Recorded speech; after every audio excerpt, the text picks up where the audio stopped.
An example how analog AI hardware may one day reduce cost and carbon emissions. In this video, we will learn about how AI hardware may one day reduce cost and carbon emissions. Let's get started. Would hardware that implements analog artificial intelligence (AI) functions rather than digital ones have the ability to use low-energy processing to solve machine learning's rising costs and carbon footprint? Researchers believe that ML can be executed using physical devices, such as photonic or nanomechanical devices. They anticipate that this sort of hardware, which is unconventional, may be employed in both the edge and the server sectors. The future of AI-based customer service lies in intelligent personal assistants. Artificial intelligence, which is at the heart of today's deep neural network work, relies heavily on digital processors like GPUs. However, the monetary and ecological cost of machine learning has risen in recent years, which has constrained the scalable nature of deep learning algorithms. One of 2019 papers from the University of Massachusetts, Amherst, for example, evaluated the life cycle of 5 common large AI models. The study found that the process can emit more than 626,000 pounds of carbon dioxide equivalent, nearly 5 times the lifetime emissions of the average American car, including the manufacturing of the car itself. During an NTT research presentation at the VentureBeat Transform Executive Summit on July 19, CEO Kazugomi said machine learning doesn't have to be digital circuit-based, but can instead be performed on physical neural networks. Physical analog hardware is used to mimic neurons in this type of artificial neural network instead of software-based approaches. Analog systems have an advantage over digital systems in terms of AI energy consumption, he said. The issue is real, so what are new methods for making machine learning faster and more energy efficient? Analog intelligence more like the brain? Wright said people in the early days of AI didn't think about how to make digital computers. Analog circuits are more efficient at performing the types of calculations that occur in deep neural networks than today's digital logic circuits, he said. AI is done using analog hardware in the brain or optical systems. Like optical functions, waves are a lot of what we study, he said. For instance, in a bathtub, you can encode a set of numbers in waves at the front of the bathtub. When a wave propagates to the other end of the bathtub and is then measured, its height gives you x. After a while, you can measure the height of the wave, and that gives you another set of numbers. He explained that nature itself can perform computations without needing to plug it into anything. Analog approaches to AI hardware. Various approaches are being used by researchers across the industry to develop analog hardware. IBM Research, for example, has invested in memristor technology to perform machine learning calculations.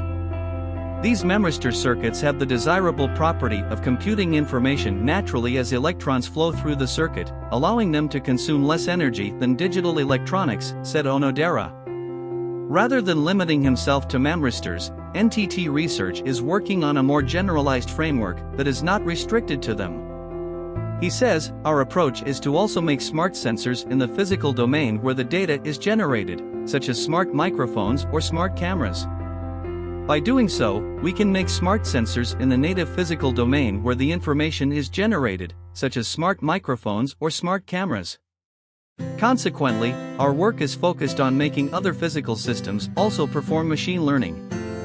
According to Wright, Mythic and other startups focus on analog AI using electronics, which is a great step and a low-risk way to enter the field. However, he says it is also a gradual process and has a limited ceiling. There is only so much improvement in performance that is possible if the hardware is still based on electronics. Long-term potential of analog AI.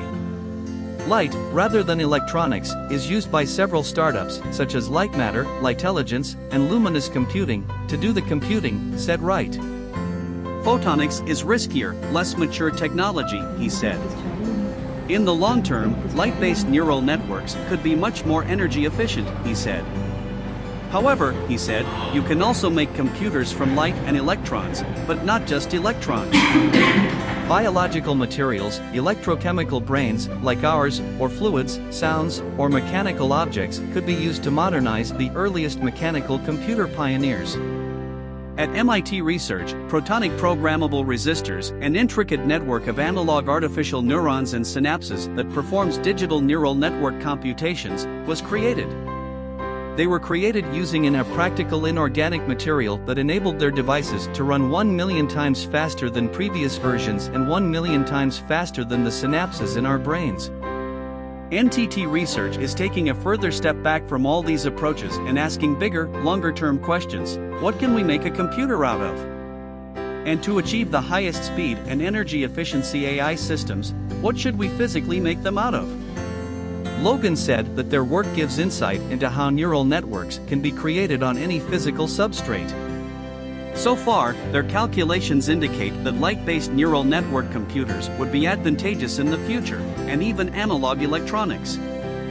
We may soon be able to build neural network computers that utilize light rather than electricity, and even now, the question of how to do it is not completely answered. There are other non-digital hardware bets out there, too, analog AI. According to Sarah Hooker, a former Google Brain researcher who now runs the nonprofit research lab Cohere for AI, the AI industry is at a really interesting hardware stage. Deep neural networks did not work until GPUs, which were used for video games and were simply repurposed for deep neural networks, she said. Hal said the change was almost instantaneous. Overnight, what took 13,000 CPUs overnight took 2 GPUs, she said. Even though there are alternatives to digital data representations that may be just as powerful, she said, I think we still have many other ways of representing the world. Even one of these lines of research could open up a lot of efficiency as well as teach us new ways of looking at things. That's why labs are interested in them. In his 2020 article, The Hardware Lottery, Hooker discusses why certain hardware tools have been successful and unsuccessful.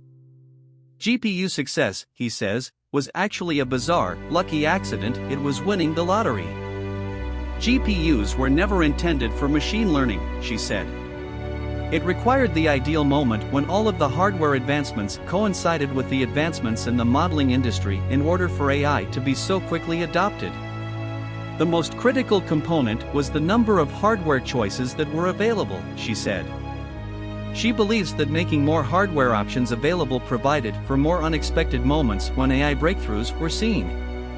Other researchers are looking at reducing the costs and carbon emissions of AI by using other options besides analog AI. Field programmable gate arrays, FPGAs, may be used in data centers to increase operating speed and decrease energy consumption, she mentioned. There are also efforts to improve software. She said, analog is one of the riskier bets. The approach expires on //. Even so, risks must be taken, Hooker said. When asked whether she thinks the large tech companies support analog and other sorts of non-digital artificial intelligence futures, she replied, 100% affirmative. There is a clear motivation, she said, adding that what is missing is long-term government investment in a hardware landscape. Because it's so risky, investment that relies solely on companies is always tricky, she said. Often, it has to be part of a nationalist strategy to be a compelling long-term bet, she said. Hooker said she wouldn't place her own bet on widespread analog AI hardware adoption, but insisted the research efforts were beneficial to the ecosystem as a whole. She compared it to the initial NASA mission to the moon, saying, there are so many scientific breakthroughs that happen just by having a goal. She warned, however, that the current industry approach has an expiration date.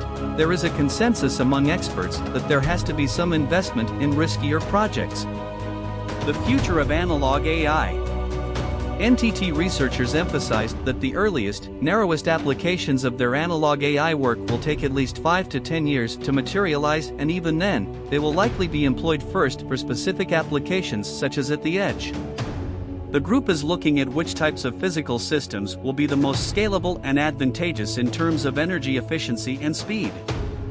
However, deep learning infrastructure will likely be introduced incrementally, Wright said. Thanks for watching. I hope you enjoyed today's video. Kindly like, subscribe and comment below.